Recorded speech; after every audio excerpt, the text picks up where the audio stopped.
इस वक्त हम सुप्रीम कोर्ट ऑफ पाकिस्तान में मौजूद हैं और मेरे साथ senior court reporter express news से मियां अकील अफजल मौजूद हैं।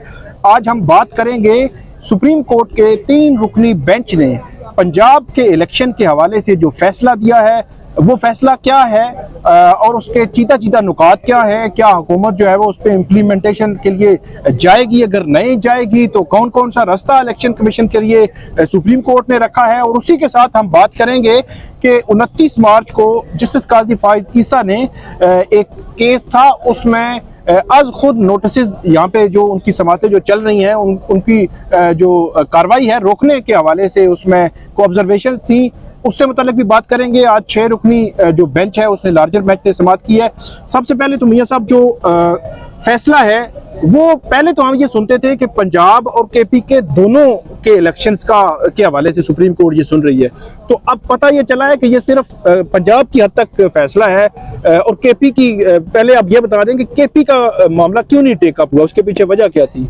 देखें, ये बड़ा इस पॉइंट के ऊपर बड़ा दिलचस्प फैसला है कि सुप्रीम कोर्ट ने बार बार जोर दिया कि जनाब 90 रोज के अंदर इलेक्शन होना ज़रूरी है, करवाना ज़रूरी है, इससे आगे नहीं जा सकते, मिनिमम टाइम उससे आगे जाएंगे, आइन की खिलाफ वर्जी है। लेकिन सुप्रीम कोर्ट ने बड़े धीमे अंदाज में अपने फैसले के अंदर मुख्तसर सी 2-4-5 लाइनों के अंदर ये कह दिया कि जनाब पंजाब के मामले के ऊपर हमें मुआवनत नहीं दी गई, केपीके के मामले के ऊपर हमें मुआवनत नहीं दी गई, और जो उसके हवाले से है वो अलग दरख्वास्त मुतल्लिका फोरम या सुप्रीम कोर्ट या हाई कोर्ट जहां भी चाहें दरख्वास्त गुजार फाइल कर सकते हैं। लेकिन मतलब ये है कि केपी वाला जो मामला है दोबारा सुप्रीम कोर्ट आएगा, बजाहिर ऐसे लगता है बिल्कुल आएगा। जिस तरह कहा है जो बेंच है उसने आज ये कहा है कि केपी इलेक्शन वाला मामला दोबारा सुप्रीम कोर्ट आएगा। उसकी वजह ये है कि गवर्नर ने 8 अक्टूबर की तारीख दी है, जिस तरह इलेक्शन कमीशन ने पंजाब की तारीख जो है वो 8 अक्टूबर दी थी, तो वो मामला दोबारा आ सकता है। पंजाब पे आते हैं,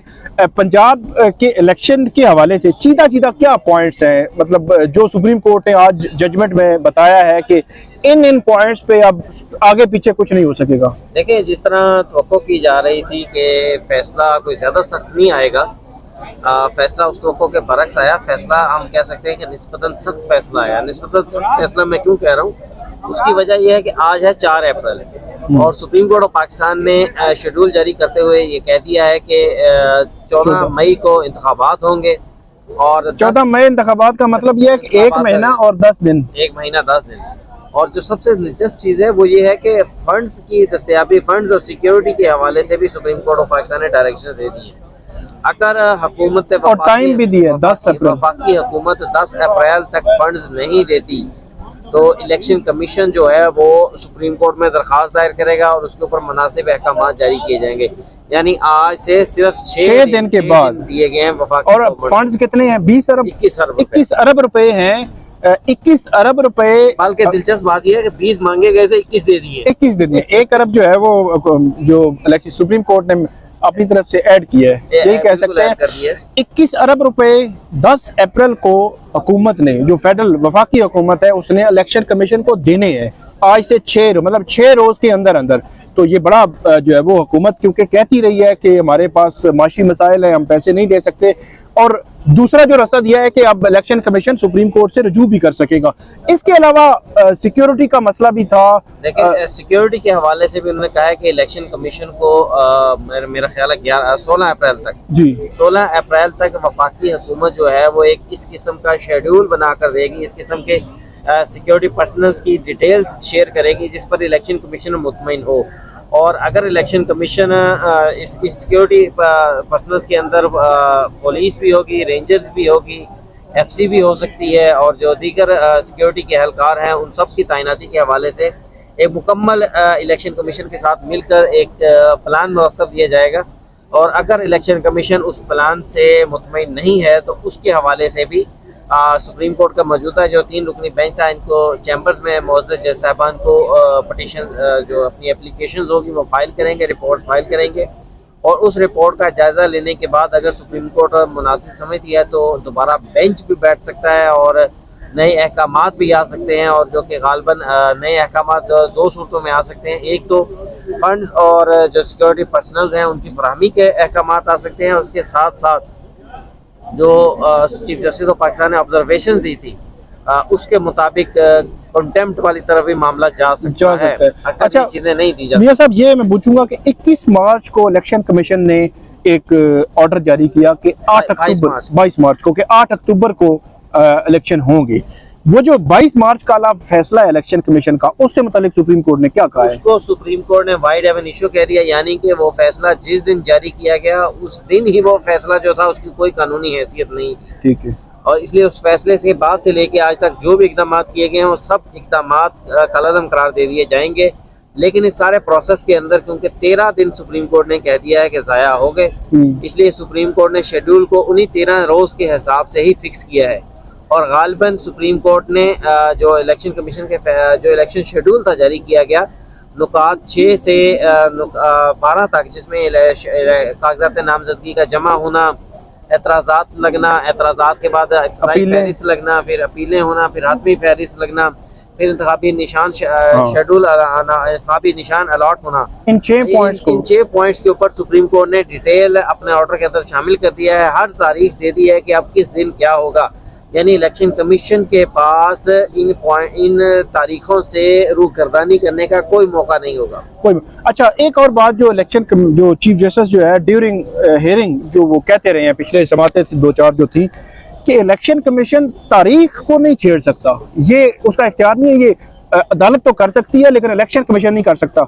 आज के फैसले से आपको लगता है कि बज़ाहिर इलेक्शन कमीशन को बांध दिया गया है कि भाई अब आगे पीछे कुछ नहीं कर सकते, ना अब फंड्स का जो है वो वावेला कर सकते हैं, ना सिक्योरिटी का कर सकते हैं, ना किसी और का? आपको कोई मामला भी है तो हमारे पास आए। बिल्कुल, फंड और सिक्योरिटी के हवाले से बल्कि वफाकी हुकूमत का उन्होंने कह दिया कि अगर वफाकी हुकूमत ताउन नहीं करती तो इलेक्शन कमीशन फौरी तौर पर इस हवाले से सुप्रीम कोर्ट में दरख्वास्त दायर करेगा।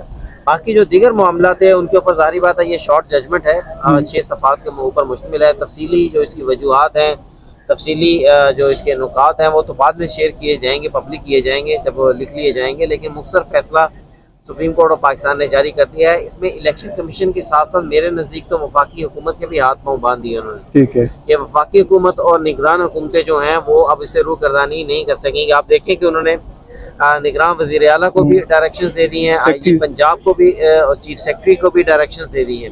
लेकिन दिलचस्प चीज़ KPK वाली है कि KPK के हवाले से अदालत ने बिल्कुल वो उस मामले को छेड़ा ही नहीं, उस मामले को ऊपर बात ही नहीं की कि शायद वहाँ KPK के हवाले से 90 रोज़ के अंदर इंतखाब जरूरी नहीं थे। ये भी वैसे आपका पॉइंट बिल्कुल ठीक है। एक ये बताइएगा कि जस्टिस काजी फायज ईसा ने 29 मार्च को एक फैसला दिया था, उससे मुतल्लिक भी सुप्रीम कोर्ट ने कुछ कहा है। फिर जो 1 मार्च वाला जो 5 रुकनी बेंच था उसमें जस्टिस मंसूर अली शाह, जस्टिस मंदोखेल, उन्होंने एक इख्तिलाफी नोट उनका आया था, उससे मुतल्लिक भी सुप्रीम कोर्ट ने कुछ कहा है। 2 पॉइंट्स पे बताएं। देखें, इस सारे प्रोसेस के अंदर 2 कंट्रोवर्सी जो थी वो सुप्रीम कोर्ट के सामने आई। नंबर 1, जो 1 मार्च का फैसला है वो 4 रुकनी बेंच का था या 3-2 का था या 4-3 का था। तो उसके ऊपर सुप्रीम कोर्ट के 3 रुकनी बेंच ने ये कह दिया कि वो 4 रुकनी बेंच का जो फैसला है वो वो अक़लियत है और जो 3 रुकनी बेंच का फैसला है वो अक्सरियत है। यानी सुप्रीम कोर्ट का 3 जजेस ने 4 जजेस के फैसले को अक़लियत का करार दे दिया उसके हवाले से। और जो दूसरी थी सबसे अहम चीज़, जस्टिस काजी फायज ईसा ने 29 मार्च को एक फैसला दिया और तमाम आईनी मुकदमात पर समाअत रोकने का हुक्म दे दिया।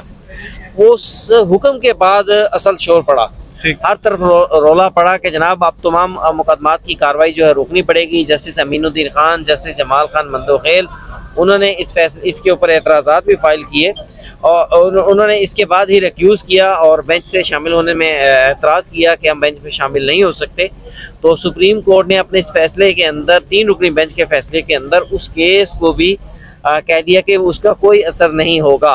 उसी के नतीजे में रजिस्ट्रार सुप्रीम कोर्ट जो थे उनको भी लिखने के लिए उनको भी ओहदा छोड़ने के लिए जस्टिस काजी फायज ईसा ने एक लेटर जारी कर दिया। कल हुकूमत ने उसके ऊपर रजिस्ट्रार सुप्रीम कोर्ट को विड्रॉ भी कर लिया और उसमें दिलचस्प चीज़ ये हुई कि इस इलेक्शन मैटर के अंदर हुकूमत चीखती चिल्लाती पिटती मिन्नतें करती रह गई कि जनाब लार्जर बेंच बना दें, लार्जर बेंच बना दें। लार्जर बेंच नहीं बना, लेकिन जस्टिस काजी फायज ईसा के उस फैसले के ऊपर 2 मिनट में आपने देखा कि हमारे सामने अचानक एक लार्जर बेंच आया और कहा गया कि जनाब ये 2 बजे केस सुनेगा। गालिबन 1 बजे काजलिस जारी की गई, 2 बजे उसको बिठाया गया और 2 से 4 मिनट के अंदर उस लार्जर बेंच ने समाअत जो है मुकम्मल कर ली और जो उसको नोटिस था उसको विड्रॉ कर लिया, उसको क्लोज कर दिया और ये कह दिया कि केस के हवाले से जितने भी पहलू हैं उन तमाम पहलुओं के अंदर इस फैसले में शामिल किया जाएगा।